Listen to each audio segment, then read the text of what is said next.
가방 하나 가지고 유세 좀 떨지 마라. 내 딸 앞길이 구만리인데 언니 된 도리로 그거 하나 양보 못하니? 죽은 내 애비가 사준 가방보다 지금 산 가족이 더 소중한 법이야. 여러분은 가족이라는 이름 아래 어디까지 참아보셨나요?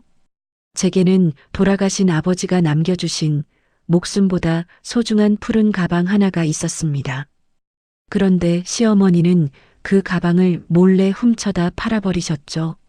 시누이 결혼 예물 해줘야 하니 언니 된 도리로 양보하라는 기막힌 말과 함께였습니다. 저는 그날로 착한 며느리 노릇을 그만두기로 결심했죠. 가장 화려하게 빛나야 할 결혼식 날 예식장을 아수라장으로 만든 처절한 복수극이었습니다. 제 인생을 되찾기 위한 그날의 기록을 지금부터 들려드리겠습니다. 끝까지 잘 듣고 응원의 댓글 남겨주시면 감사하겠습니다. 장롱 깊숙한 곳, 부드러운 천에 감싸인 채 잠들어 있는 그것을 꺼낼 때마다 손끝이 미세하게 떨립니다. 해마다 돌아오는 아버지의 기일이면 저는 습관처럼 이 가방을 꺼내어 정성스럽게 가죽을 닦습니다. 에르메스 캘리백 25 블루 사피르 컬러. 2009년 당시에도 돈이 있어도 구하기 힘들다던 그 한정판 명품 가방이 제 무릎 위에 놓여 있네요. 이 가방을 가만히 보고 있으면 가죽의 은은한 광택 사이로 아버지의 거친 손마디가 비치는 것만 같습니다. 저희 아버지는 작은 인쇄소를 운영하셨습니다. 기름 냄새와 종이 먼지가 자욱한 그곳에서 아버지는 평생을 성실하게 일하셨죠. 제가 남들보다 조금 늦은 나이에 대학을 졸업하던 날 아버지는 제 손을 잡고 백화점으로 향하셨습니다. 수진아, 우리 딸이 이제 사회로 나가는구나. 아빠가 큰맘 먹고 준비했다. 이 가방 들고 세상 어디를 가도 주눅 들지 마라. 우리 딸은 누구보다 귀한 사람이니까 어디서든 당당해야 한다. 아버지는 전 재산이나 다름없는 큰 돈을 털어 이 가방을 제 손에 쥐어주셨습니다. 저는 너무 놀라 손사래를 쳤지만 아버지는 그저 허허 웃으시며 제 어깨를 다독여 주셨죠. 그것이 아버지가 제게 주신 처음이자 마지막인 화려한 선물이었습니다. 졸업의 기쁨도 잠시 6개월 만에 아버지는 췌장암 말기 판정을 받으셨습니다. 평생 일만 하셨던 아버지는 병마 앞에서도 담담하셨지만 저는 세상을 다 잃은 기분이었어요. 그 후로 1년간 저는 직장도 포기한 채 아버지의 곁을 지키며 간병에 매달렸습니다. 야위어가는 아버지의 손을 잡고 밤마다 기도를 드렸던 기억이 선명합니다. 임종을 얼마 앞두지 않은 어느 날 아버지는 가쁜 숨을 몰아쉬며 제 손을 꼭 잡으셨습니다. 수진아, 네가 힘들 때 저 가방을 보렴. 저건 그냥 가방이 아니라 이 아빠가 항상 내 옆에 있다는 증표다. 절대 팔지 마라. 어떤 힘든 일이 있어도 저건 내 마음의 기둥이 되어줄 거야. 그게 이 아빠의 마지막 부탁이자 너를 향한 내 마음이란다. 그 말씀을 끝으로 아버지는 먼 길을 떠나셨습니다. 아버지가 돌아가신 후 제게 남은 가족은 사실상 없었습니다. 어머니는 제가 아주 어릴 적에 재혼해서 떠나버리셨고 하나뿐인 오빠는 외국에서 자리를 잡은 뒤 연락조차 뜸했으니까요. 텅 빈 집안에서 저를 지켜준 건 아버지가 남겨주신 그 푸른 가방뿐이었습니다. 제게 그 가방은 단순한 명품이 아니라 세상에서 유일하게 제 편이 되어주었던 친정 그 자체였습니다. 30이 되던 해 저는 지인의 소개로 남편을 만났습니다. 중견기업 과장이었던 남편은 참 성실하고 따뜻한 사람이었습니다. 수진아, 내가 내 비어있는 마음 다 채워줄게. 나랑 결혼해서 우리 행복하게 살자. 그 다정한 말에 속아 저는 남편과 가정을 꾸리기로 결심했죠. 하지만 결혼 생활은 생각만큼 달콤하지 않았습니다. 남편은 착했지만 우유부단했고 무엇보다 시어머니인 박 여사님에게 전혀 반기를 들지 못하는 마마보이였습니다. 시어머니는 67의 나이에도 집안의 모든 것을 휘둘러야 직성이 풀리는 분이셨습니다. 특히 시누이 정은이를 향한 애정은 거의 집착에 가까웠죠. 35살이나 된 딸을 우리 늦둥이 공주라고 부르며 온갖 정성을 다 쏟아부으셨습니다. 정은이는 그런 어머니 밑에서 세상 물정 모르는 철부지로 자라났고 제 눈에는 그 모습이 위태로워 보이기만 했습니다. 결혼 초기부터 시어머니는 저를 은근히 무시하며 기를 죽이려 드셨습니다. 예, 수진아. 너는 친정이 변변치 못하잖니.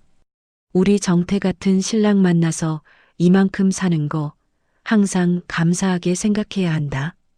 시어머니는 식사 자리마다 이런 말씀을 툭툭 던지곤 하셨습니다. 그럴 때마다 옆에 있던 남편은 그저 고개를 숙이고 밥만 먹을 뿐이었죠. 저는 속이 상했지만 꾹 참았습니다. 어머니, 네, 명심할게요. 남편을 사랑했고 어렵게 이룬 이 가정을 깨고 싶지 않았으니까요. 하지만 시어머니의 간섭은 제 방 안까지 파고들었습니다. 어느 날 시어머니가 제 방 장롱문을 열어젖히고 옷 정리를 참견하시던 때였습니다. 구석에 고이 모셔둔 에르메스 박스를 발견한 시어머니의 눈이 번쩍 뜨이더군요. 어머나, 이게 다 뭐니? 수진아, 너 이런 가방도 있었어? 시어머니는 제 허락도 없이 상자를 열어 가방을 꺼내 들었습니다. 그리곤 블루 사피르의 영롱한 가죽을 손끝으로 가만히 아주 천천히 어루만지기 시작했죠. 세상에, 가죽결 좀 봐라. 이게 그 유명한 캘리백이니? 너한테 이런 게 있을 줄은 몰랐다. 가방을 바라보던 시어머니의 눈빛이 순식간에 날카롭게 변했습니다. 그것은 며느리의 물건을 기특해하는 시어머니의 눈이 아니었습니다. 그날 이후로도 시어머니는 틈만 나면 제 방을 기웃거리며 가방의 안부를 물으셨습니다. 여보, 어머니가 아까 또 우리 방에 들어가 계시더라. 제가 남편에게 조심스럽게 말을 꺼내보았습니다. 에이, 엄마가 그냥 궁금해서 그러셨겠지. 당신 너무 예민하게 굴지 마. 남편은 대수롭지 않다는 듯 손을 내저으며 제 걱정을 잘라버렸습니다. 저는 가슴 한구석이 서늘해지는 것을 느꼈습니다. 분명 그날 제가 본 시어머니의 모습은 무언가에 홀린 사람 같았거든요. 그때 눈치챘어야 했습니다. 어머니가 제 장롱을 열고 그 가방을 어루만지던 손끝이 모성이 아니라 탐욕이었다는 거려. 제 소중한 보물을 향한 그 탐욕스러운 눈빛이 모든 비극의 시작이었다는 것을 저는 너무 늦게 깨닫고 말았습니다. 평화롭던 저희 집안에 묘한 긴장감이 감돌기 시작한 건 시누이 정은이의 혼사가 구체화되면서부터였습니다. 정은이는 올해로 35이지만 사실 지금까지 제대로 된 직장 생활 한번 해본 적이 없는 아이였죠. 매일 아침 늦지막이 일어나 시어머니가 차려준 밥을 먹고는 화려하게 치장을 하고 밖으로 나가는 게 일과였습니다. 정은이의 SNS를 보면 누구나 입이 떡 벌어질 정도로 화려한 삶을 살고 있는 것처럼 보였습니다. 별 5개짜리 호텔에서 차를 마시고 수백만 원짜리 명품 가방을 옆에 둔 채 우아하게 웃고 있는 사진들 뿐이었으니까요. 하지만 그 화려한 껍데기 아래의 실상은 참담했습니다. 시어머니가 평생 모아온 노후 자금과 제 남편이 매달 뼈 빠지게 벌어온 월급에서 야금야금 빼간 돈으로 유지되는 거짓된 허세였죠. 결혼하고 이 사실을 처음 알았을 때 저는 정말 경악을 금치 못했습니다. 여보, 아가씨 생활비가 우리 생활비보다 더 많이 나가는 게 말이 돼? 제가 참다 못해 남편에게 물었을 때 남편은 그저 먼 산만 바라보며 한숨을 내쉬더군요. 수진아, 엄마가 저렇게 금이야 오기야 키운 동생인데 내가 어떡하겠어. 조금만 참자. 정은이 시집가면 다 해결될 일이야. 남편의 그 무책임한 대답에 기가 막혔지만 저는 입을 다물었습니다. 시댁의 뿌리 깊은 편애와 신우이 문제에 사사건건 토를 달다간 끝도 없는 싸움이 될 게 뻔했으니까요. 그러던 어느 날 정은이가 결혼정보회사를 통해 아주 대어를 낚았다며 집안이 발칵 뒤집혔습니다. 상대는 강준혁이라는 38살의 남자였는데 집안이 부산에서 수산물 유통업으로 엄청난 부를 쌓은 졸부 가문이었죠. 준혁 씨의 어머니인 오 여사님은 65의 나이에도 카리스마가 대단한 분이라고 들었습니다. 그분은 돈은 넘쳐나지만 집안에 품격이 없다는 소리를 죽도록 듣기 싫어하시는 분이었어요. 그래서 사돈댁이 얼마나 격식 있고 부유한지를 현미경으로 들여다보듯 따지는 분이었죠. 오 여사님은 정은이의 거짓된 SNS 사진들을 보고 저희 집안이 꽤나 유복하고 수준 높은 집안이라고 오해를 하셨던 모양입니다. 시어머니인 박 여사님은 그 오해가 깨지는 순간 이 혼사가 깨질 거라는 공포에 사로잡히기 시작했습니다. 수진아, 이번 혼사는 우리 집안이 다시 일어설 기회다. 사돈댁이 보통 분들이 아니니 우리도 절대 기죽어서는 안 돼. 시어머니는 매일같이 제게 이 말을 주입하며 체면 전쟁을 선포하셨습니다. 드디어 청담동의 최고급 한정식집에서 양가 상견례가 열리는 날이었습니다. 시어머니는 아침 일찍부터 제 방으로 들어오시더니 대뜸 제 옷장을 열어젖히셨죠. 예, 수진아. 오늘 내가 입을 한복이 영 마음에 안 드는구나. 네가 지난번에 친척 결혼식 때 맞춘 그 고급 저고리 있지? 그거 좀 내놔봐라. 아니, 어머니.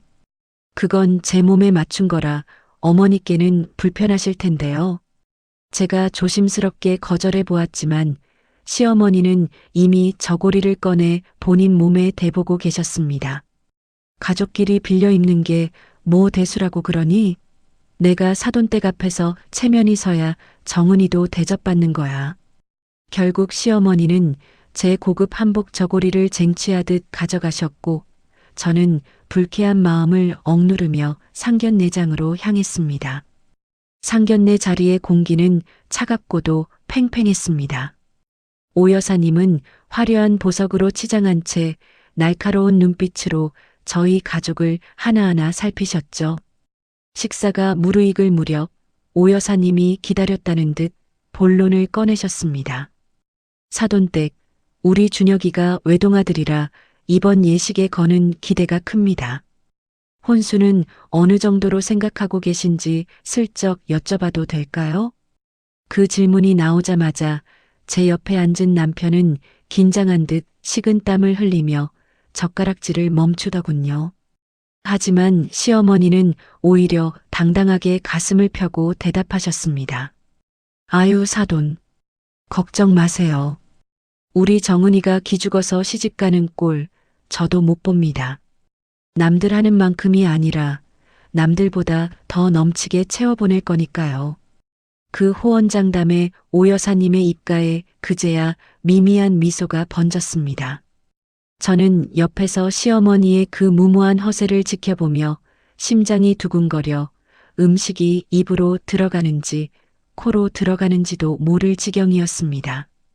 상견례가 끝나고 집으로 돌아온 그날 밤이었습니다.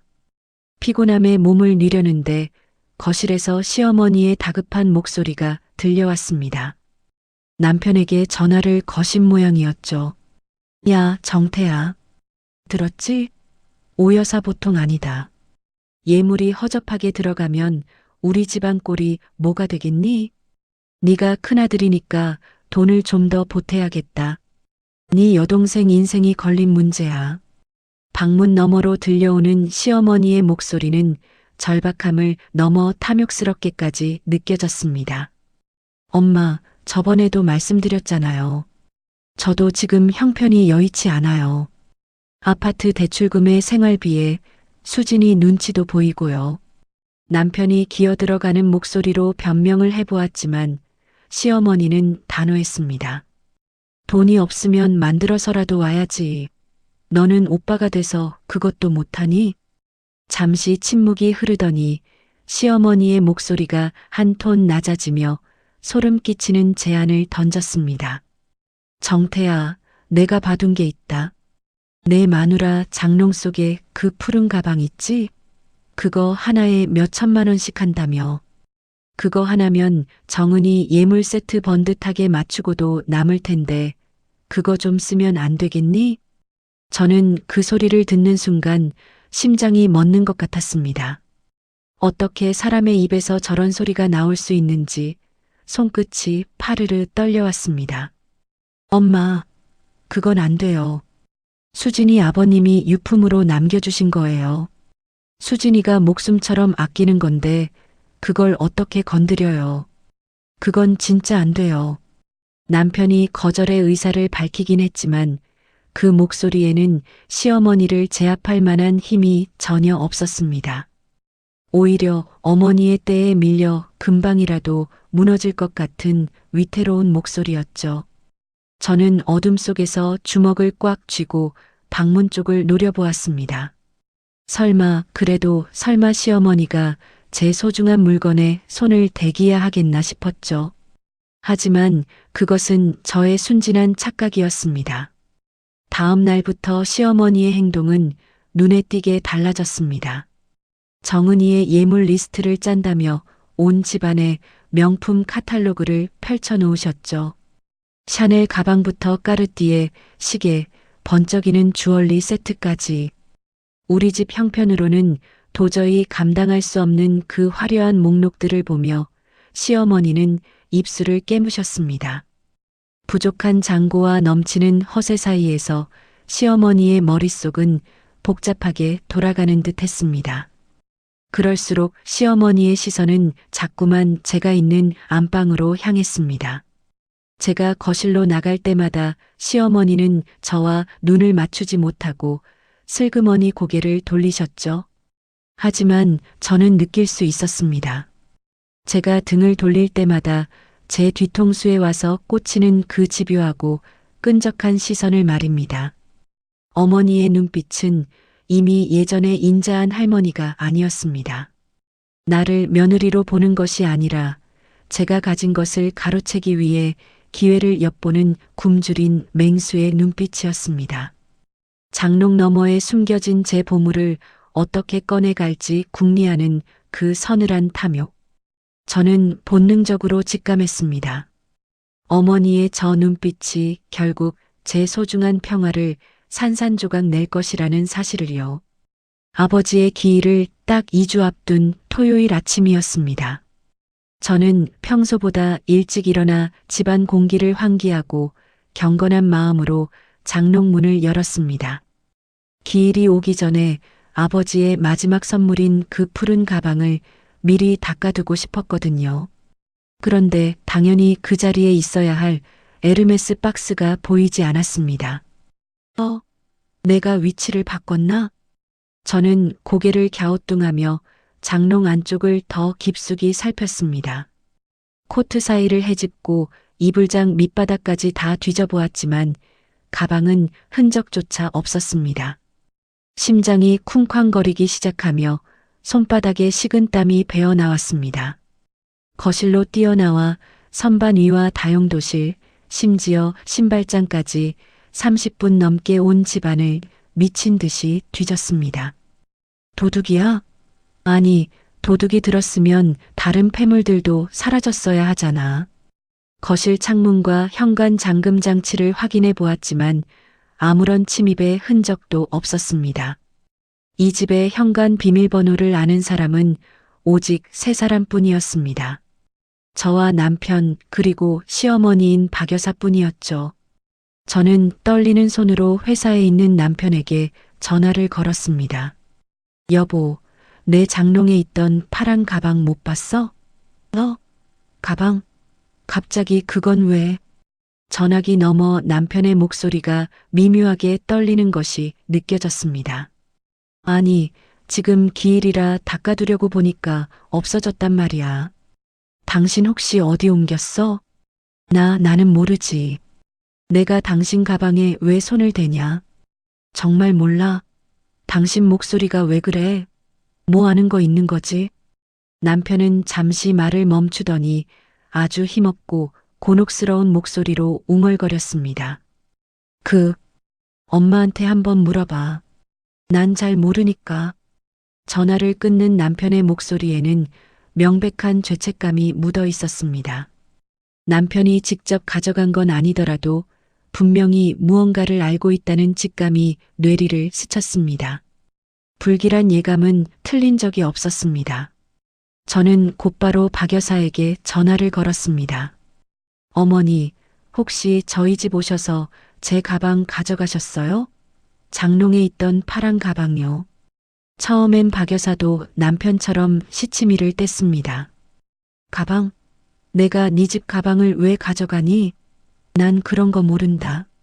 어머니, 지금 집안에 도둑 든 흔적도 없는데 가방만 없어졌어요. 저 지금 바로 관리사무소 가서 복도 CCTV 확인할 거예요. 경찰에 신고도 할 거고요. CCTV라는 말이 나오자마자 전화기 너머 박 여사의 태도가 일순간 돌변했습니다. 그래, 내가 가져갔다. 그게 뭐 그리 대수라고 사람을 도둑 취급이니? 박 여사는 오히려 당당하게 소리를 지르며 적반하장으로 나오기 시작했습니다. 아니, 어머니. 주인 허락도 없이 남의 물건을 왜 마음대로 가져가세요? 그게 얼마나 소중한 건지 아시잖아요. 제 목소리가 분노로 떨렸지만 박 여사는 콧방귀를 끼며 궤변을 늘어놓았습니다. 가족끼리 가방 하나 빌리는 게 뭐가 그렇게 대단한 일이라고 그래. 너는 참 속도 좁구나. 빌리다니요. 그런 고가의 물건을 말도 없이 가져가는 게 어떻게 빌리는 거예요? 내 시누이가 시집 가는데 언니 된 사람이 좀 도우면 안 되니? 내 시누이 체면 좀 세워주겠다는데 그게 그렇게 아까워? 너는 가방 여러 개 있잖아. 그거 하나 없다고 네가 죽기라도 해? 친정아버지가 사줬다고? 예, 죽은 사람이 사준 가방이 살아있는 가족보다 소중하니? 그래봐야 가방이지 사람이 가방보다 중요하지 않냐 이 말이다. 박 여사의 뻔뻔한 말투에 제 눈앞이 하얘졌습니다. 어머니, 됐으니까 당장 그 가방 돌려주세요. 지금 당장요. 제가 악을 쓰듯 소리치자 박 여사가 아주 태연하게 마치 점심 메뉴를 고르듯 가볍게 말했습니다. 돌려주긴 뭘 돌려줘. 벌써 팔았어. 네. 팔다니요? 그걸요? 그래. 압구정 중고 명품 가게에 넘겼다. 1200만 원이나 주더구나. 그 돈으로 우리 정은이 예물 세트 아주 번듯하게 마쳤다. 이미 다 끝난 일이니까 너도 그만 좀 해라. 전화기가 바닥으로 떨어졌습니다. 세상이 무너져 내리는 기분이 이런 걸까요? 손가락 하나 까딱할 힘이 없었습니다. 전화기 너머로는 여전히 박 여사의 쩌렁쩌렁한 목소리가 흘러나왔지만 저는 아무것도 들리지 않았습니다. 오직 아버지의 마지막 얼굴만이 눈앞을 스쳤습니다. 중환자실 차가운 침대 위에서 제 손을 꼭 잡고 신신당부하시던 그 목소리요. 수진아, 저건 그냥 가방이 아니야.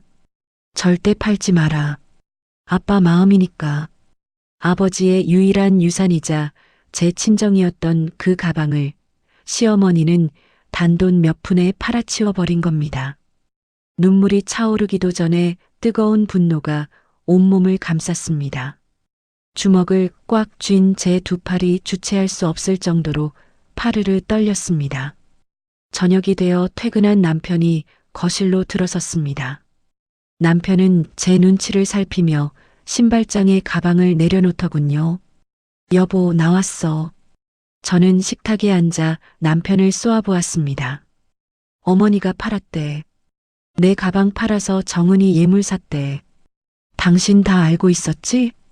남편은 제 시선을 피하며 고개를 푹 숙였습니다. 엄마가 가져간 건 알았어. 근데 그렇게 바로 팔아치울 줄은 나도 몰랐어. 정말이야. 당신 미쳤어? 그걸 알면서도 나한테 말을 안 해? 그게 나한테 어떤 의미인지 당신이 제일 잘 알잖아. 나도 엄마한테 안 된다고 했어. 근데 엄마가 정은이 결혼이 코앞인데 오빠가 돼서 동생 앞길 막을 거냐고 난리를 치시는데 내가 어떡하냐. 당신 어머니한테 가서 당장 돈이라도 받아와. 아니면 그 가방 산 사람 찾아서 다시 사오든지. 제 외침에도 남편은 그저 제자리에 서서 곤혹스러운 표정만 지었습니다. 여보, 지금 정은이 상견례도 다 끝났고 예물도 이미 마쳤다는데 지금 와서 어떡해? 엄마를 감옥이라도 보내라는 거야? 조금만 참자. 나중에 내가 돈 벌어서 더 좋은 거 사줄게. 응? 정은이 결혼까지만 좀 참아줘. 남편의 입에서 나온 그 말은 제 가슴에 마지막 비수를 꽂았습니다. 남편은 제 아픔보다 제 여동생의 결혼과 어머니의 입장이 더 중요했던 겁니다. 저는 그 순간 깨달았습니다. 이 집에서 제 편은 단 한 사람도 없다는 것을요. 남편에 대한 마지막 기대가 모래성처럼 허무하게 무너져 내렸습니다.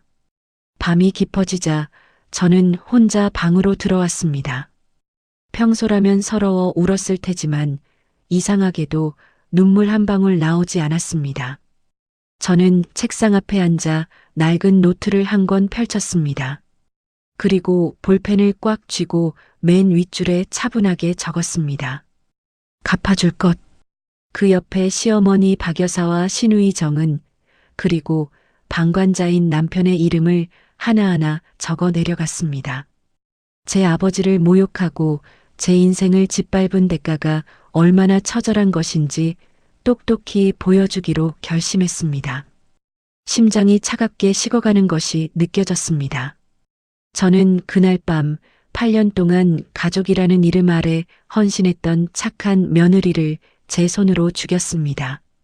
제 안에 무언가가 완전히 부서지고 그 자리엔 서늘한 복수심을 품은 전혀 다른 내가 태어나고 있었습니다. 폭풍우가 몰아치던 밤이 지나고 거짓말처럼 고요한 아침이 찾아왔습니다. 저는 거울 앞에 앉아 붓고 충혈된 제 눈을 가만히 들여다보았습니다. 어제까지만 해도 당장 박 여사의 집으로 달려가 멱살이라도 잡고 싶은 심정이었죠. 하지만 저는 냉정해지기로 했습니다. 지금 당장 소리를 지르고 싸워봤자 남는 게 무엇일까 생각해 보았습니다. 박 여사는 분명 가족끼리 좀 썩기로써니 그게 무슨 도둑질이냐며 적반하장으로 나올 게 뻔했습니다. 우유부단한 남편은 결국 제 편이 아닌 자기 어머니의 눈물을 닦아줄 사람이라는 걸 어제 확인했고요. 친정 배경도 없는 제가 혼자 길길이 날뛰어봤자 세상 사람들은 저를 시어머니한테 대드는 고약한 며느리로만 기억할 것입니다. 아니야, 이렇게 당할 수는 없어. 가장 높이 올라갔을 때 떨어뜨려야 가장 아픈 법이지. 저는 시누이 정은이의 결혼식까지 남은 3개월을 버텨내기로 결심했습니다. 그들이 가장 행복해하는 그 순간에 제가 겪은 지옥을 그대로 선물해주기로 말입니다. 이틀 뒤 저는 과일 바구니를 들고 박 여사의 집을 찾았습니다. 박 여사는 제가 올 줄 몰랐는지 문을 열어주며 흠칫 놀라는 기색이 역력하더군요. 네가 여긴 웬일이니? 가방 얘기를 하러 온 거라면 난 더 할 말 없다. 박 여사가 방어적인 태도로 쏘아붙였지만 저는 오히려 세상에서 가장 선한 미소를 지어 보였습니다. 아니에요, 어머니. 생각해보니 제가 너무 이기적이었어요. 가방이야 뭐 아버지가 주신 거라 서운한 마음이 앞섰던 것뿐이에요. 아가씨 인생에서 한 번뿐인 결혼이 제 가방보다 훨씬 더 중요한 거잖아요. 제가 철이 없었네요. 죄송해요, 어머니. 제 입에서 이런 말이 나오리라고는 상상도 못했는지 박 여사의 입이 쩍 벌어졌습니다. 의심 가득하던 눈초리가 순식간에 안도감으로 바뀌더군요. 어머, 그래. 이제야 네가 좀 컸구나. 그래, 사람이 그렇게 마음을 넓게 써야 복을 받는 법이야. 저는 박 여사의 손을 꼭 잡으며 한 발 더 나갔습니다. 어머니, 아가씨 결혼 비용 제가 좀 더 보탤게요. 준비하시느라 고생 많으신데 제가 며느리 노릇 제대로 해야죠. 아가씨한테도 제가 직접 가서 축하한다고 전할게요.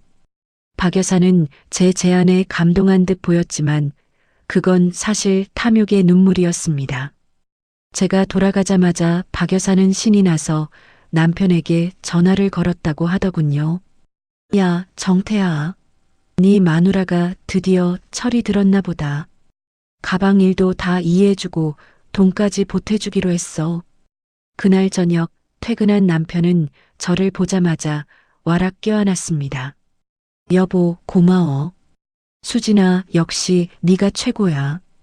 우리 엄마가 성격은 좀 급해도 악의는 없는 거 알지? 당신이 이렇게 이해해주니까 내 마음이 다 홀가분하네. 남편은 싱글벙글 웃으며 제 등을 토닥였습니다. 저는 그의 품에 안겨 가만히 웃어주었지만 속으로는 차가운 냉소가 피어올랐습니다. 이 사람도 결국 어머니의 편의점 직원이나 다름없구나. 내가 상처받는 것보다 본인의 가정이 조용해지는 게 더 중요한 사람이었어. 남편을 향해 남아있던 신락 같은 애정이 모래성처럼 허물어지는 소리가 들리는 듯 했습니다. 하지만 저는 아무 말도 하지 않았습니다. 지금은 그저 웃어야 할 때니까요. 다음 날부터 저는 본격적으로 행동을 시작했습니다. 먼저 제가 살고 있는 아파트 관리사무소를 찾아갔습니다. 저 며칠 전에 저희 집에 귀중품이 없어져서요. 복도 CCTV 좀 확인할 수 있을까요? 관리소장은 곤란한 표정을 지으며 고개를 저었습니다. 아이고, 개인 요청으로는 열람이 좀 어렵습니다. 경찰 대동하셔야 해요. 저는 당황하지 않고 차분하게 말을 이어갔습니다. 물론이죠. 지금 경찰에 도난 신고를 할까 고민 중인데 혹시라도 제가 착각한 건지 먼저 확인만 하고 싶어서요. 분실물 확인 차원에서 살짝만 보여주시면 안 될까요? 제 끈질긴 부탁에 관리소장은 결국 모니터를 틀어주었습니다. 화면 속에는 박 여사가 제 집 비밀번호를 익숙하게 누르고 들어가는 모습이 선명하게 찍혀 있었습니다. 그리고 10분 뒤 커다란 쇼핑백을 들고 나오는데 그 안으로 제 푸른 가방의 형체가 삐져나온 것까지 보였죠. 저는 그 영상을 미리 준비해간 USB에 고스란히 복사했습니다. 소장님, 이 영상은 언제까지 보관되나요? 보통 6개월은 보관되니까 걱정 마세요. 저는 USB를 움켜쥐며 관리사무소를 빠져나왔습니다. 첫 번째 증거였습니다. 다음 과제는 제 가방의 행방을 쫓는 것이었습니다. 박 여사의 성격상 멀리 있는 매장까지 가지는 않았을 겁니다. 저는 박 여사에게 전화를 걸어 차 한잔하자며 자연스럽게 말을 꺼냈습니다. 어머니, 저도 안 쓰는 물건들 좀 정리하려고 하는데 혹시 중고 명품 잘 쳐주는 데 아세요? 어머니는 감목이 좋으시니까 잘 아실 것 같아서요. 박 여사는 의심 없이 신이 나서 대답하더군요. 어머, 그러니? 압구정에 있는 명품 리셀이라는 곳이 괜찮더라. 거기 주인이 깐깐하긴 해도 값은 제일 잘 쳐줘. 저는 곧장 압구정의 그 매장을 찾아갔습니다. 매장 직원에게 예전에 찍어둔 가방 사진과 시리얼 넘버 기록을 보여주었습니다. 이 가방 혹시 최근에 입고된 적 있나요? 직원은 장부를 뒤적이더니 고개를 끄덕였습니다. 아, 이 모델이요. 한 달 전에 들어왔었는데 이미 팔렸어요. 워낙 희귀한 한정판이라 내놓자마자 바로 나갔죠. 저는 매매 기록을 직접 확인할 수는 없었지만 매장 이름과 방문 날짜, 직원의 증언을 휴대폰으로 녹음했습니다. 나중에 법적인 절차가 시작되면 정식으로 요청할 생각이었죠. 마지막으로 저는 신우이 정은이에게 접근했습니다. 아가씨, 요즘 예물 준비하느라 바쁘죠? 나도 결혼할 때 고민 참 많았는데 내가 좀 도와줄까요? 정은이는 제가 갑자기 친절하게 굴자 처음엔 경계하는 듯 했습니다. 하지만 명품 예물 이야기가 나오자 금세 입을 열더군요. 언니, 이것 좀 봐요. 나 샤넬백이랑 남편에게 줄 까르띠에 시계예요. 그리고 목걸이는 불가리인데 진짜 영롱하지 않아요? 정은이는 신이 나서 제게 예물 사진들을 보여주었습니다. 저는 어머, 너무 예쁘다. 나도 구경 좀 하고 싶다며 자연스럽게 사진들을 제 휴대폰으로 전송받았습니다. 그날 밤 저는 그 사진들을 아는 명품 전문 감정사에게 보냈습니다. 잠시 후 돌아온 답변은 충격적이었습니다. 수진 씨, 사진만으로는 확답이 어렵지만 이 샤넬백은 최고급 라인이 아니라 일반 모델이에요. 까르띠에 시계도 이 가격대라면 굳이 명품 예물이라고 자랑하기엔 급이 낮고요. 가장 의심스러운 건 목걸이인데 세공 상태를 보니 모조품일 가능성이 상당히 높습니다. 박 여사가 제 가방을 판 돈 1,200만 원으로 진짜 명품을 산 게 아니었습니다. 저렴한 진품 몇 개와 섞어서 겉보기에만 화려한 가짜 사기극을 벌이고 있었던 것이죠. 저는 방으로 돌아와 책상 위에 노트를 펼쳤습니다. 갚아줄 것이라는 글자 아래에 적힌 체크리스트에 하나씩 선이 그어지기 시작했습니다. CCTV 영상 확보, 중고거래처 확인, 예물의 실체 파악. 모든 것이 제가 설계한 시나리오대로 움직이고 있었습니다. 저는 거울 속의 저를 보며 서늘하게 웃었습니다. 그들이 더 높이, 더 화려하게 날아오르기를 진심으로 바랍니다. 그래야만 제가 준비한 덫에 걸려 추락할 때 그 뼈마디가 부서지는 소리가 더 경쾌하게 들릴 테니까요. 저는 오늘도 웃으며 박 여사의 전화를 받고 정은이의 허세 섞인 자랑을 들어주었습니다. 제 미소 뒤에 숨겨진 독이 그들의 숨통을 조여가고 있다는 것도 모른 채 그들은 여전히 축제 분위기에 젖어 있었습니다. 박 여사를 무너뜨리는 것만으로는 부족했습니다. 제 소중한 보물을 훔쳐다 만든 그 가증스러운 화려한 결혼이라는 탑 자체를 완전히 무너뜨려야 했죠. 그러기 위해서는 신랑 측 집안, 특히 시어머니가 그토록 무서워하는 사돈댁 오여사를 복수의 무대로 끌어들여야만 했습니다. 하지만 제가 먼저 다가가 저희 어머니가 가방을 훔쳤고 예물도 가짜예요라고 말할 수는 없었죠. 그렇게 되면 저는 그저 시집간 며느리가 신우이의 앞길을 막으려 드는 고약한 존재로만 비칠 게 뻔했으니까요. 저는 오여사라는 불길이 스스로 타오르게 해야 한다고 생각했습니다. 그녀가 가진 성격과 약점을 파고들어 진실이 밝혀졌을 때 가장 잔인하게 폭발할 무대를 설계하기 시작한 것입니다. 저는 정은이의 결혼 준비 과정에 적극적으로 동참하기 시작했습니다. 양가가 함께하는 식사 자리나 예식장 투어, 드레스 피팅이 있을 때마다 저는 한 번도 빠지지 않고 얼굴을 비췄죠. 박 여사는 그런 저를 보며 아주 흡족해했습니다. 사돈, 우리 며느리가 이렇게 살가워요. 준비하는 게 워낙 많다 보니 우리 수진이가 옆에서 챙겨주니 제 마음이 다 든든하네요. 박 여사의 칭찬을 들으며 저는 속으로 조용히 웃었습니다. 그 친절한 미소 뒤에서 저는 오 여사라는 인물을 정밀하게 관찰하고 정보를 모으고 있었죠. 부산 수산물 시장에서 거친 세파를 견디며 돈을 모은 오 여사에게는 명확한 약점이 있었습니다. 자신을 졸부라고 부르는 소리를 죽도록 싫어했고 아들의 결혼을 통해 어떻게든 격 있는 집안과 인연을 맺어 신분 상승을 이루고 싶어 했죠. 무엇보다 그녀는 누군가 자신을 속이는 것을 극도로 혐오하는 성격이었습니다. 과거에 사업 파트너에게 배신당했을 때 그를 소송으로 완전히 파산시키고 나서야 발을 뻗고 잤다는 일화는 유명했으니까요. 결정적인 기회는 예식장 투어를 하던 날 찾아왔습니다. 화려한 샹들리에가 반짝이는 호텔 로비에서 잠시 박 여사와 정은이가 자리를 비운 사이였습니다. 오 여사와 제가 단둘이 차를 마시게 되었죠. 오 여사는 찻잔을 만지작거리며 넌지시 말을 꺼냈습니다. 에휴, 수진 씨. 우리 준혁이가 처갓집에서 보낸 예물 사진을 몇 장 보내왔더라고요. 박 여사가 꽤 신경을 쓰신 모양인데 그래도 이게 또 사람 마음이라는 게 참 묘하지요? 사실 저도 부산에서 장사하며 산전수전 다 겪다 보니 겉만 번지르르한 것에 속은 적이 한두 번이 아니거든요.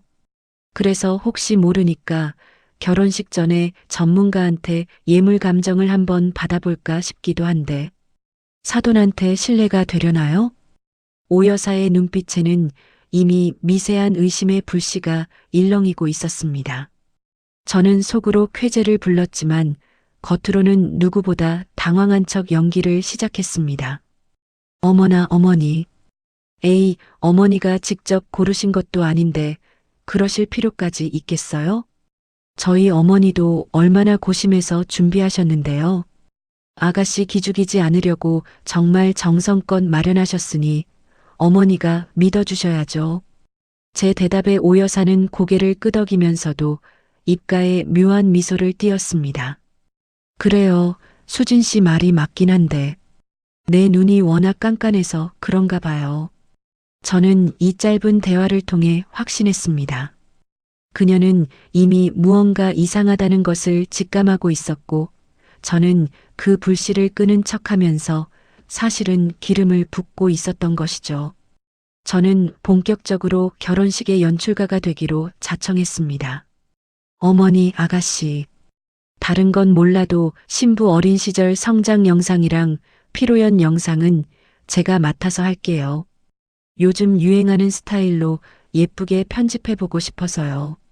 제 제안에 박 여사와 정은이는 손뼉을 치며 좋아했습니다. 역시 언니가 해주니 안심이네. 언니, 나 제일 예쁘게 나와야 해? 저는 영상 제작 업체와 직접 계약을 맺고 수시로 그들을 만나며 당일 영상 송출 시스템을 파악했습니다. 노트북을 어디에 연결하는지, USB를 언제 재생하는지, 돌발 상황에서는 어떻게 대처하는지까지 꼼꼼히 체크했죠. 업체 담당자에게는 따로 작은 선물까지 건네며 사적인 친분을 쌓아두었습니다. 결혼식 날 그 대형 스크린이 저의 가장 강력한 무기가 될 것이라는 사실을 누구에게도 들키지 않은 채 말입니다. 그렇게 복수의 준비가 무르익어갈 즈음 아버지의 기일이 찾아왔습니다. 저는 남편이 잠든 밤 조용히 일어나 불 꺼진 안방 장롱 앞에 앉았습니다. 가방이 사라진 텅 빈 자리를 손으로 쓸어보는데 참아왔던 눈물이 걷잡을 수 없이 터져 나왔습니다. 아빠, 미안해. 올해는 아빠가 사준 가방을 닦아주지 못하네. 아버지가 병상에서 제 손을 꼭 잡으시던 그 차가운 촉감이 다시 느껴지는 것 같아 가슴이 미어졌습니다. 저는 어둠 속에서 아버지의 영정 사진을 품에 안고 소리 죽여 다짐했습니다. 아빠, 내가 반드시 그 가방 찾아올게. 나를 우습게 보고 아빠의 마음을 짓밟은 이 사람들한테 자기가 저지른 일이 어떤 대가를 치러야 하는지 똑똑히 보여줄게. 이것은 단순한 분노가 아니었습니다. 무너진 제 자존감을 세우고 아버지가 제게 주신 마지막 사랑을 지키기 위한 딸의 처절한 투쟁이었습니다. 다음 날 아침 저는 다시 평소처럼 온화한 며느리의 얼굴로 돌아왔습니다. 거울 속에 저는 이전보다 훨씬 더 단단하고 서늘해져 있었죠. 노트의 체크리스트는 이제 거의 다 채워져 가고 있었습니다. 복수의 무대는 이미 완벽하게 설계되었고 조연들의 배치도 끝났습니다. 여보, 오늘 일찍 들어와? 같이 저녁 먹자. 남편의 다정한 물음에도 저는 그저 부드럽게 웃으며 고개를 끄덕였습니다. 퍼즐 조각들이 하나둘씩 제 자리를 찾아가고 있었습니다. 이제 남은 것은 운명의 그날, 제가 준비한 막을 올리는 것뿐이었습니다. 그리고 그 막은 세상에서 가장 화려해야 할 정은이의 결혼식 날 가장 비참하게 올라가게 될 것입니다. 진실을 밝히기 위해서는 단순히 제 주장만으로는 부족했습니다. 박 여사 같은 사람은 막다른 길에 몰려도 가족끼리 좀 썩기로써니 그게 무슨 큰일이냐며 빠져나갈 구멍을 만들 사람이니까요. 저는 그 구멍을 하나하나 메워나가는 심정으로 결정적인 증거들을 수집하기 시작했습니다. 가장 먼저 필요한 건 박 여사의 입에서 직접 나온 자백이었습니다.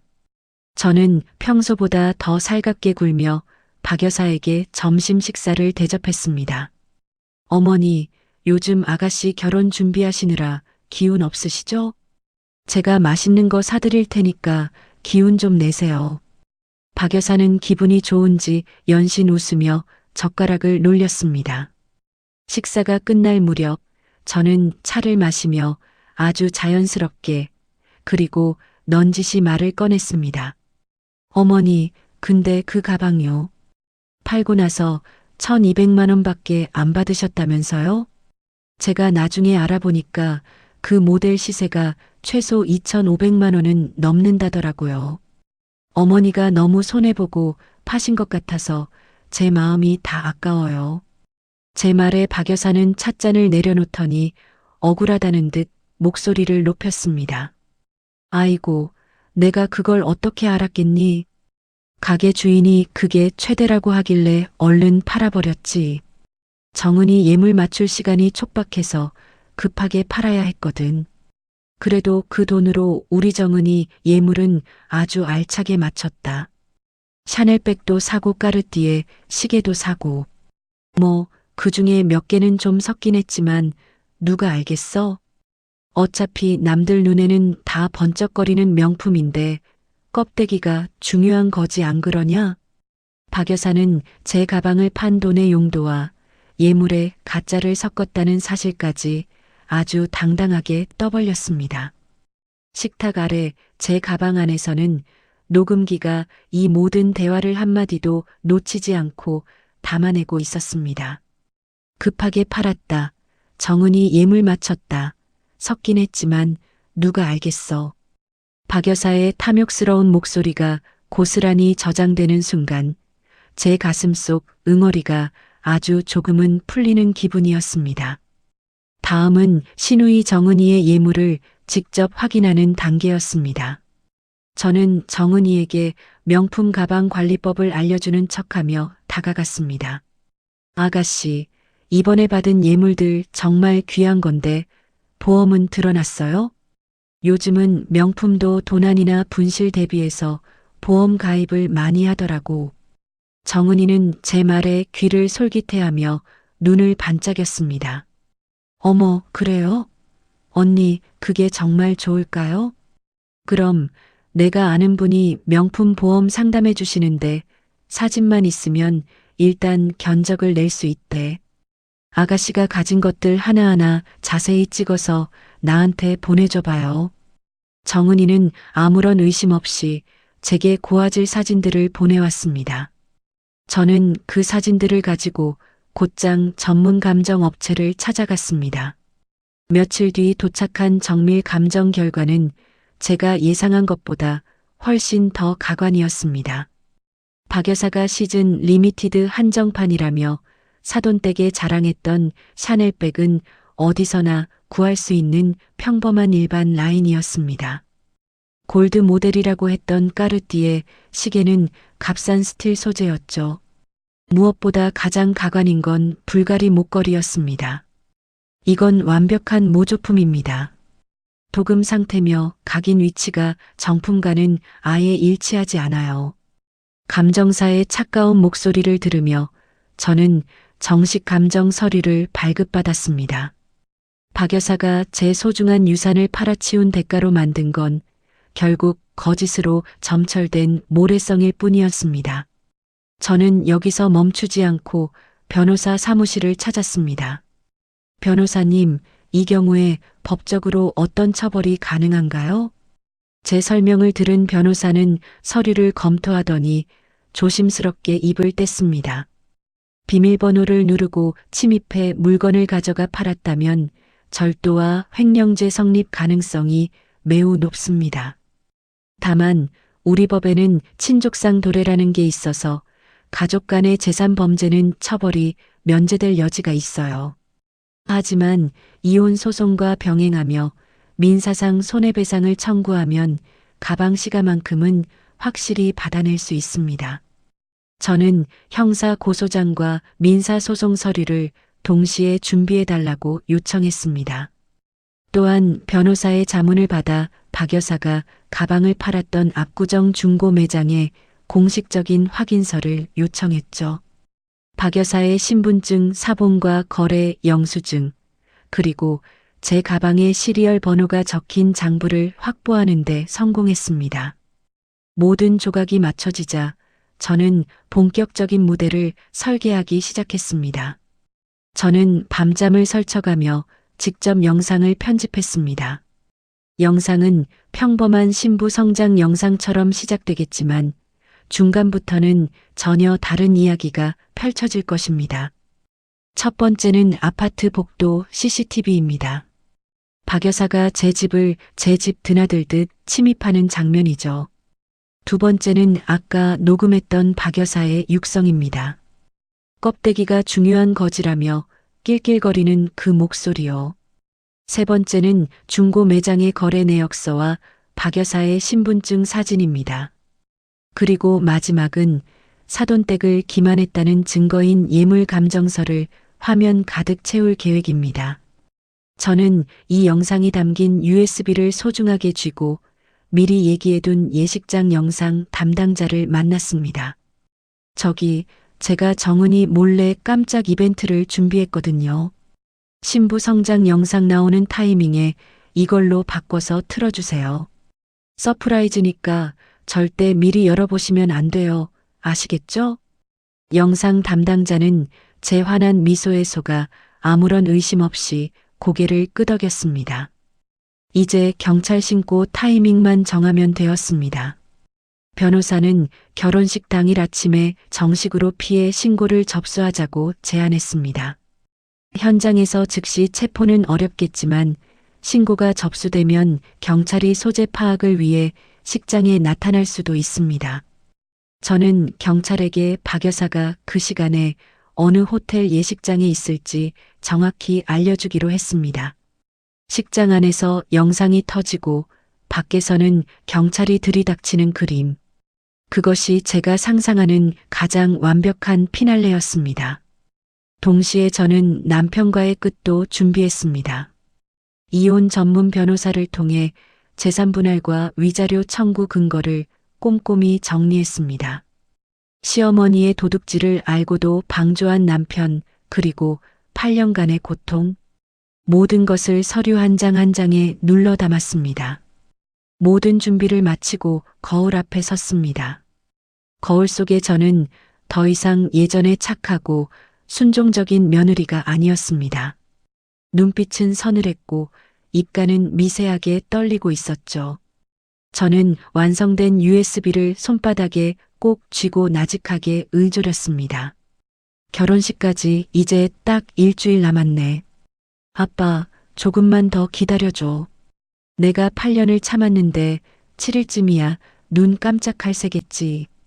심장이 터질 듯이 뛰었지만 머릿속은 그 어느 때보다 차분했습니다. 제가 준비한 이 덫이 박 여사와 정은, 그리고 남편의 목을 어떻게 죄어갈지 상상하며 저는 천천히 눈을 감았습니다. 일주일 뒤 그 화려한 호텔 예식장은 세상에서 가장 비참한 아수라장이 될 것입니다. 폭풍이 몰아치기 전에 바다는 이토록 고요한 것일까요? 결혼식을 단 하루 앞둔 서울의 밤은 차갑고도 정적만이 가득했습니다. 하지만 그 정적 아래에서는 각자의 욕망과 결단이 소리 없이 소용돌이치고 있었죠. 같은 시각 박 여사의 집은 그야말로 축제 분위기였습니다. 정은이는 방금 호텔에서 웨딩드레스 최종 피팅을 마치고 돌아와 한껏 들떠 있었죠. 박 여사는 거실 테이블 위에 제 가방을 팔아맞췄다는 예물들을 하나씩 꺼내 놓았습니다. 어머 엄마, 이것 좀 봐. 다시 봐도 정말 눈부시다. 정은이가 불가리 목걸이를 목에 걸어보며 거울 앞에서 요리조리 포즈를 취했습니다. 우리 정은이 내일이면 드디어 강 사장네 며느리가 되는구나. 이 엄마가 죽기 전에 소원 하나는 제대로 풀었어. 박 여사는 딸의 모습을 보며 흐뭇한 미소를 지었습니다. 엄마, 이거 진짜 예쁘다. 내일 시어머니가 이거 보시면 아마 입이 쩍 벌어지겠지?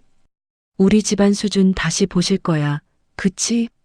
정은이의 들뜬 목소리에 박 여사는 아주 찰나였지만 미세하게 미간을 찌푸렸습니다. 가짜가 섞여 있다는 사실이 머릿속을 스친 것이겠죠. 하지만 박 여사는 이내 인자한 미소를 지으며 딸의 어깨를 토닥였습니다. 그럼 당연하지. 다 진짜 명품인데 뭐가 걱정이니? 내일은 네가 세상에서 가장 귀한 신부가 될 거다. 그 자리에는 남편도 함께 있었습니다. 가족들이 옹기종기 모여 앉아 내일 있을 화려한 예식을 꿈꾸며 웃음꽃을 피웠죠. 남편이 주위를 둘러보더니 조심스럽게 입을 뗐습니다. 근데 엄마, 수진이는 왜 안 왔어? 오늘 같은 날은 같이 있어야 하는 거 아니야? 남편의 물음에 박 여사는 대수롭지 않다는 듯 손을 내저었습니다. 예, 내일 새벽부터 바쁠 텐데 집에서 좀 쉬라고 했다. 그래도 요즘 수진이가 참 많이 달라졌더라. 사람이 고난을 겪어봐야 철이 든다더니 예전보다 훨씬 살가워졌어. 박 여사는 제가 순종적인 척 연기하는 모습에 완전히 속아 넘어가 대단히 만족해하고 있었습니다. 가족이라는 이름의 사기극이 완성되어 가고 있다는 것도 모른 채 말이죠. 한편 강남의 한 5성급 호텔 스위트룸. 부산에서 상경한 오 여사와 강 사장님도 내일 있을 예식을 점검하고 있었습니다. 오 여사는 창밖의 야경을 보며 아들 준혁 씨에게 단호하게 말했습니다. 준혁아, 처갓집 예물 실물은 내일 예식장에서 처음 보는 거지? 네, 어머니. 사진으로는 이미 다 확인하셨잖아요. 사진이야 얼마든지 꾸밀 수 있는 거다. 내가 부산 바닥에서 잔뼈가 굵은 사람인데 실물을 보기 전까지는 아무것도 안 믿어. 내일 식전에 내가 직접 하나하나 확인해 볼 거다.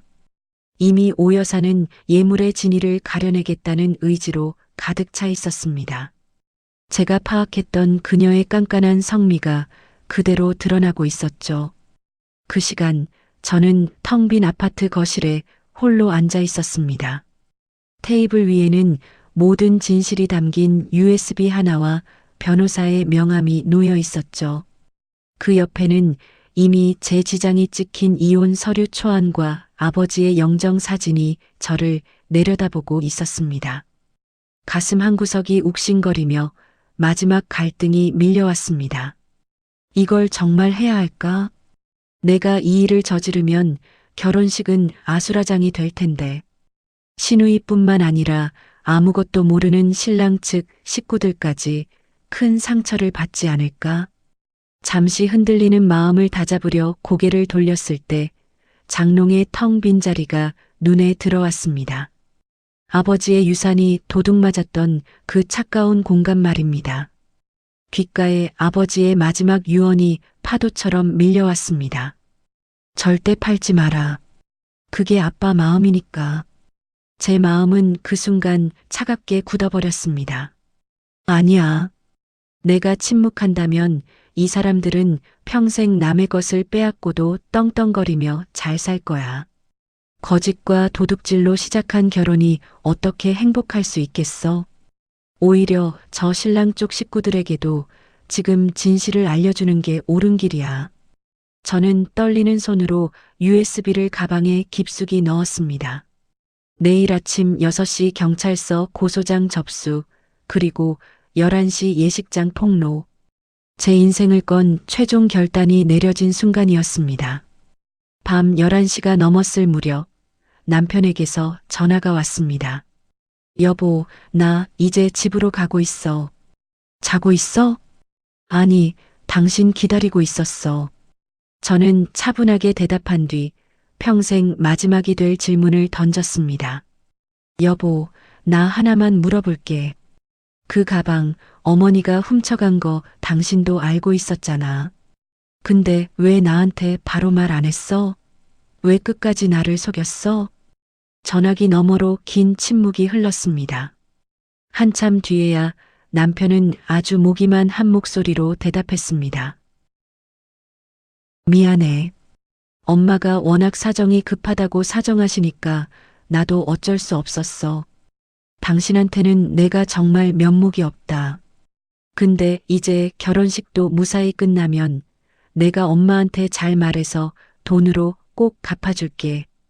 그러니까 이번 한 번만 더 참아주면 안 될까? 저는 조용히 눈을 감았습니다. 돈으로 갚는다고? 아빠가 마지막 힘을 다 짜내서 사준 그 가방을 당신은 돈이면 다 해결된다고 생각하는구나. 이 사람은 끝까지 모르는구나. 내가 잃어버린 것의 무게가 얼마인지. 저는 허탈한 웃음이 새어나오는 것을 막으며 나직하게 말했습니다. 그래, 알았어. 우리 내일 보자. 그것이 제가 남편에게 건넨 마지막 작별 인사였습니다. 새벽 5시. 알람 소리도 들리기 전에 저는 눈을 떴습니다. 어두운 방 안에서 저는 아주 정성스럽게 몸을 씻고 단정한 검은색 정장을 꺼내 입었습니다. 마치 누군가의 장례식을 준비하는 상주처럼 경건한 마음이었죠. 화장은 최소한으로 아주 옅게 했습니다. 거울 앞에 서서 마지막으로 가방 안을 확인했습니다. 폭로 영상이 담긴 USB, 혹시 모를 상황을 대비한 예비 USB, 변호사의 연락처와 어제 미리 작성해둔 고소장 사본까지. 저는 신발장에 서서 집안을 한번 천천히 둘러보았습니다. 8년의 세월이 담긴 이곳이 이제는 타인의 공간처럼 낯설게 느껴졌습니다. 현관문을 열고 밖으로 나오자 푸르스름한 새벽 공기가 폐부 깊숙이 들어왔습니다. 저 멀리 지평선 너머로 붉은 해가 서서히 고개를 내밀고 있었죠. 해가 뜨고 있네. 저는 가방 끈을 꽉 움켜쥐며 나직하게 은조렸습니다. 오늘 나의 모든 과거가 끝난다. 아니, 오늘 나의 새로운 모든 것이 비로소 시작된다. 저는 단 한 번의 뒤돌아봄도 없이 운명의 전쟁터를 향해 당당히 첫 발을 내디뎠습니다. 새벽 6시. 관할 경찰서는 차가운 새벽 공기와 팽팽한 긴장감으로 가득했습니다. 저는 밤을 지새운 초췌한 얼굴 대신 그 어느 때보다 서늘하고 단단한 눈빛으로 민원실 의자에 앉아 있었죠. 김수진 씨, 고소장 접수하러 오셨습니까? 형사의 물음에 저는 미리 준비해온 서류 뭉치를 내밀었습니다. 형법 제329조 절도, 그리고 제319조 주거침입. 고소장 위로 제가 지난 3개월간 피를 말리며 모은 증거물들이 하나씩 올려졌습니다. 박 여사가 제 집 비밀번호를 누르고 들어가는 CCTV 영상이 담긴 USB, 가방을 팔아치웠다며 당당하게 떠벌리던 녹취 파일, 그리고 압구정 중고 매장에서 발급받은 거래 확인서까지. 담당 형사는 서류를 꼼꼼히 검토하더니 짐짓 놀란 표정으로 저를 바라보더군요.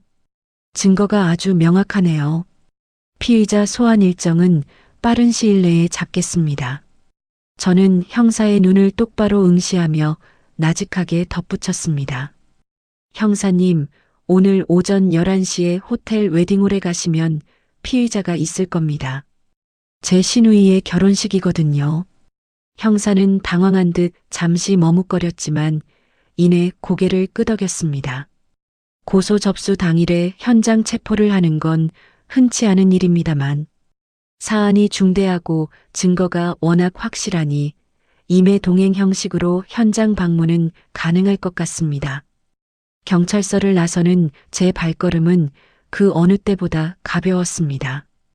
오전 10시 서울 시내의 특급 호텔 웨딩홀은 이미 화려한 꽃장식과 하객들로 북적이고 있었습니다. 약 300명은 좋게 넘어 보이는 하객들이 저마다 웃음꽃을 피우며 예식의 시작을 기다리고 있었죠. 저는 남들보다 일찍 도착해 홀 뒷방에 있는 영상 담당 스태프를 찾아갔습니다. 저기 어제 말씀드린 서프라이즈 이벤트 담당자인데요. 준비해온 USB 여기 있습니다. 축사가 끝나고 신부 성장 영상 순서가 되면 원래 영상 대신 이걸로 꼭 교체해서 틀어주셔야 해요. 스태프는 제 친절한 미소에 아무런 의심 없이 USB를 받아들었습니다. 네, 걱정 마세요. 말씀하신 대로 딱 맞춰서 틀어드릴게요. 저는 스태프의 확답을 듣고 홀 안으로 들어와 하객석 맨 뒷자리에 조용히 자리를 잡았습니다. 저 멀리 박 여사의 모습이 보였습니다. 최고급 실크로 맞춘 한복을 곱게 차려입고 입이 귀에 걸린 채 하객들에게 인사를 건네고 있더군요. 신부 대기실에서는 정은이가 순백의 드레스를 입고 세상에서 가장 고귀한 공주인 양 앉아 있었습니다. 그때 제 곁으로 남편이 다가와 슬며시 손을 잡았습니다. 여보, 일찍 왔네? 오늘 정은이 앞날을 위해 우리 조금만 더 고생하자. 남편은 싱긋 웃으며 제 어깨를 다독였습니다. 응, 그래야지. 저도 남편을 향해 마주 웃어주었습니다. 제 생애 가장 차갑고도 마지막이 될 미소였습니다. 드디어 신랑 측 식구들이 도착했습니다.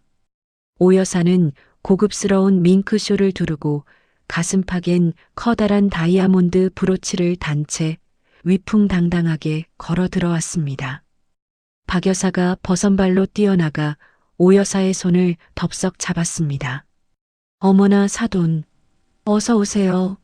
오늘 정말 귀한 날입니다. 그래요, 사돈. 오늘 우리 정은 씨가 우리 며느리가 되는 날이니 잘 부탁합니다. 형식적인 인사를 나누는 오 여사의 눈은 이미 홀 한쪽에 마련된 예물 전시 테이블을 향하고 있었습니다.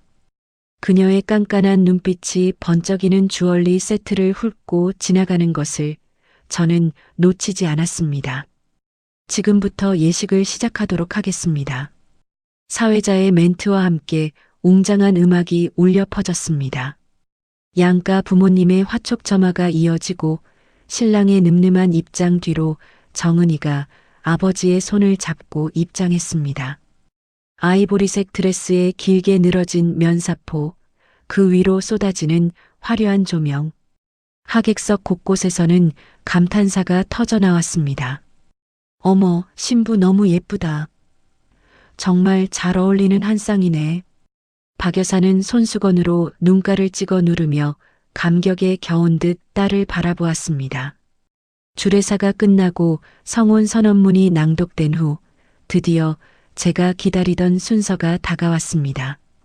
다음은 신랑 신부의 아름다운 성장 과정을 담은 영상을 감상하시겠습니다. 사회자의 말과 함께 홀의 조명이 모두 꺼졌습니다. 대형 스크린에 불이 들어오고 처음 5초간은 정은이의 귀여운 어린 시절 사진이 흘러나왔습니다. 하객들은 미소를 지으며 화면에 집중했죠. 하지만 6초가 되는 순간 화면은 기괴하게 흔들리더니 전혀 다른 영상으로 전환되었습니다. 날짜와 시간이 선명하게 찍힌 아파트 복도 CCTV 영상. 그 속에서 한복 차림이 아닌 평상복 차림의 박 여사가 제 집 앞에 섰습니다. 숙련된 솜씨로 비밀번호를 누르고 들어간 그녀는 정확히 10분 뒤 커다란 쇼핑백을 품에 안고 나왔습니다. 쇼핑백 틈 사이로 언뜻 보이는 영롱한 블루 사피르 컬러의 가죽. 홀 안이 순식간에 술렁이기 시작했습니다. 뭐야? 저게 지금 뭐야? 결혼식 영상이 왜 저래? 박 여사의 얼굴은 그 자리에서 석고상처럼 하얗게 굳어버렸습니다. 곧이어 홀 전체를 울리는 박 여사의 육성이 스피커를 타고 터져나왔습니다. 급하게 팔아야 했으니까. 그래도 그 돈으로 우리 정은이 예물 알차게 마쳤다. 뭐 몇 개는 좀 섞긴 했지만 누가 알겠어? 껍데기가 중요한 거지. 그 가증스러운 목소리가 정적 속에 울려 퍼지자 300명의 하객이 일제히 고개를 돌려 박 여사를 쳐다봤습니다. 마치 거대한 파도가 덮친 듯 식장은 차가운 정막에 휩싸였습니다. 영상은 여기서 멈추지 않았습니다. 화면 가득 명품 감정서가 띄워졌습니다. 불가리 목걸이 판정 모조품, 정가 대비 가치 없음. 그 옆으로는 중고 명품 매장에서 발급한 거래 확인서가 나란히 놓였습니다. 매도인 박 여사, 품목 에르메스 캘리백, 매매가 1,200만 원. 모든 진실이 만천하에 드러나는 순간이었습니다. 이게 무슨 소리야? 정적을 깬 건 오 여사의 날카로운 비명이었습니다. 오 여사는 자리에서 벌떡 일어나 부들부들 떨며 박 여사를 노려보았습니다. 박 여사는 바닥에 주저앉을 듯 허둥대며 말을 더듬었습니다. 아니, 이건 사돈, 이건 오해예요. 제가 설명할게요. 신부 대기실 쪽에서 대기하던 정은이가 사태를 파악하고 홀로 뛰쳐나왔습니다. 하지만 스크린 속 자신의 사기 행각을 마주한 그녀 역시 그 자리에 얼어붙고 말았습니다. 하객들 사이에서는 걷잡을 수 없는 웅성거림이 파도처럼 번져나갔습니다. 세상에, 며느리 물건을 훔쳐서 예물을 해? 그것도 가짜를 섞어서 보냈다고? 옆에 있던 남편이 경악한 얼굴로 저를 돌아보며 물었습니다. 수진아, 네가 정말 이럴 수 있어? 저는 대답하지 않았습니다. 그저 차가운 눈으로 무너져 내리는 그들의 탑을 지켜볼 뿐이었습니다. 분노로 눈이 뒤집힌 오 여사가 예물 전시 테이블로 성큼성큼 걸어갔습니다. 그녀는 정은이의 목에 걸려있던 불가리 목걸이를 낚아채듯 빼앗아 돋보기를 꺼내 각인을 확인했습니다. 잠시 후 오 여사는 목걸이를 식장 바닥에 거세게 내동댕이 쳤습니다. 사기꾼들, 감히 우리 집안을 이렇게 바보로 만들어. 이따위 가짜를 들고 우리 준혁이한테 시집을 오려고 해. 날카로운 파열음과 함께 모조품 보석들이 사방으로 흩어졌습니다. 저는 그 아수라장을 배경으로 조용히 자리에서 일어났습니다. 막이 올랐네.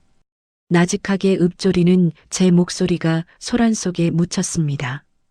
화려한 조명은 여전히 신부를 비추고 있었지만 오늘 이 무대의 주인공은 더 이상 신부가 아니었습니다. 식장 안은 비명보다 더 무거운 경악으로 가득 찼습니다. 가장 먼저 정적을 깨고 일어선 것은 신랑 측의 오 여사였습니다. 그녀는 부산 수산물 시장에서 30년을 버텨온 여장부답게 감정에 휘둘리기보다 정확하게 사태의 핵심을 찔렀습니다. 옆에 앉은 강 사장님을 향해 그녀가 서늘하게 말했습니다. 변호사 불러요. 지금 당장.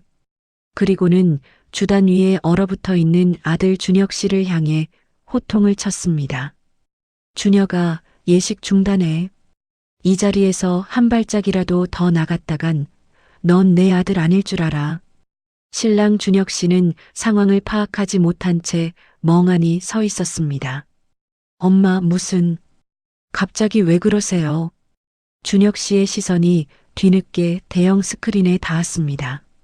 자신의 장모가 될 사람이 며느리의 물건을 훔치고 그 돈으로 예물을 마련했다는 증거 앞에서 준혁 씨의 몸이 돌처럼 경직되었습니다. 오 여사는 거침없는 걸음으로 박 여사에게 다가갔습니다.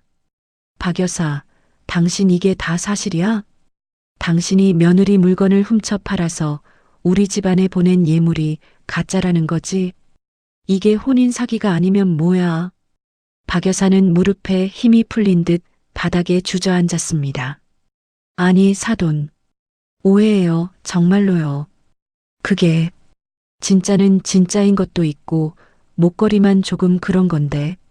박 여사는 끝까지 비굴한 변명을 늘어놓았지만 그 말은 오히려 오 여사의 분노에 기름을 부을 뿐이었습니다. 오 여사는 이제 하객들을 향해 몸을 돌렸습니다. 그녀의 목소리가 쩌렁쩌렁하게 식장 천장을 울렸습니다. 양가 하객 여러분, 정말 죄송합니다. 오늘 이 결혼은 없던 일로 하겠습니다. 신부 측이 우리 집안을 조직적으로 기만했습니다. 사기꾼 집안과는 절대로 인연을 맺을 수 없습니다. 파혼 선언이 떨어지자 식장은 아수라장이 되었습니다. 신부 대기실 쪽에서 드레스 자락을 움켜쥐고 달려나온 정은이가 오 여사의 다리를 붙잡고 매달렸습니다. 어머니, 어머니 제발요. 저는 정말 몰랐어요. 엄마가 다 알아서 한 거예요. 저는 아무 잘못 없어요, 어머니. 하지만 오 여사는 싸늘한 눈빛으로 정은이의 손을 거칠게 뿌리쳤습니다. 몰랐다고? 매일같이 네 몸에 감고 다니던 그 예물이 어디서 왔는지 몰랐다는 말을 지금 나더러 믿으라는 거야? 정은이는 그 자리에 주저앉아 화장이 다 번지도록 통곡하기 시작했습니다. 준혁 씨는 그런 정은이를 가엾게 바라보았지만 부모님의 서슬퍼런 위압감 앞에 입조차 떼지 못했습니다. 하객석 곳곳에서는 고성과 욕설이 터져나왔습니다. 신랑 측 친척들은 어디서 저런 사기꾼 집안이 다 있냐며 삿대질을 했죠. 박 여사의 시누이를 비롯한 신부 측 친척들도 어떻게 이런 짓을 할 수가 있냐며 고개를 들지 못했습니다. 호텔 보안 요원들이 급히 출동해 혼란을 수습하려 했지만 이미 무너진 탑은 걷잡을 수 없었습니다. 그때 예식장 입구로 형사 2명이 정장을 차려입고 들어왔습니다. 제가 오늘 아침 일찍 접수한 고소장에 따라 피의자의 소재를 확인하러 온 것이었습니다. 형사는 주저앉아 있는 박 여사에게 다가가 신분증을 확인했습니다. 박 여사님 맞으시죠? 절도 혐의로 고소가 접수되었습니다. 지금 즉시 경찰서로 동행해 주셔야겠습니다. 박 여사는 형사의 얼굴을 보고 넋이 나간 듯 멍하니 입을 벌렸습니다. 절도라니요. 누가 나를 고소했다는 거예요? 박 여사의 시선이 하객석 맨 뒷자리에 앉아 있는 저를 향했습니다. 저는 무표정한 얼굴로 그녀를 가만히 응시했습니다. 형사는 정중하면서도 단호하게 박 여사의 팔을 잡아 일으켰습니다. 박 여사는 발목에 힘이 풀려 형사에게 부축받은 채 질질 끌려나갔습니다. 제 옆을 지나가던 박 여사가 갑자기 제 발목을 꽉 움켜쥐었습니다. 수진아, 네가 어떻게 이래? 우리가 가족인데 가족한테 어떻게 이럴 수 있어? 박 여사는 악을 쓰며 울부짖었습니다. 저는 잠시 침묵하며 그녀를 내려다보았습니다. 눈에 뜨거운 눈물이 고였지만 목소리만은 얼음장처럼 차가웠습니다. 어머니가 그러셨잖아요. 딸 잘 되려면 양보하라고요. 그래서 저도 이번에 큰 마음 먹고 양보해 드렸어요. 어머니랑 아가씨가 감옥에 갈 기회 다른 사람한테 안 주고 두 분한테 통 크게 양보해 드린 거라고요. 식장 안이 순식간에 찬물을 끼얹은 듯 조용해졌습니다. 제 한마디가 300명의 하객 앞에서 화살처럼 날아가 박혔습니다. 주변에서 저 며느리 정말 대단하다는 낮은 속삭임이 들려왔습니다. 박 여사가 경찰에 연행되어 나간 후 남편이 제게 다가왔습니다. 그의 얼굴은 핏기가 하나도 없이 창백했습니다. 수진아, 이럴 수가. 정말 이래야 했어? 왜 나한테 미리 말 안 했어? 우리가 같이 해결할 수 있었잖아. 남편은 원망 섞인 투로 저를 바라보았습니다. 저는 그를 향해 고개를 천천히 가로저었습니다. 여보, 나는 내 가방이 사라진 그날 여보한테 분명히 말했어. 근데 당신이 그때 나한테 한 말 기억나? 엄마한테 말해서 나중에 돈으로 갚게 할게. 조금만 참아. 네가 말하는 해결이라는 건 언제나 내가 죽을 만큼 참는 것뿐이었어. 저는 가방 안에서 미리 준비한 서류 봉투를 꺼내 남편에게 건넸습니다. 여기 서명해.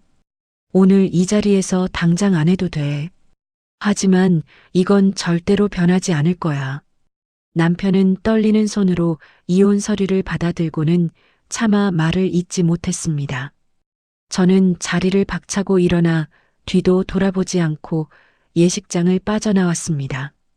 등 뒤로는 여전히 정은이의 비명 같은 울음소리와 오 여사의 호통소리가 멀어지고 있었습니다. 호텔 로비를 걸어 나오는 제 발걸음은 이상하리만큼 가벼웠습니다.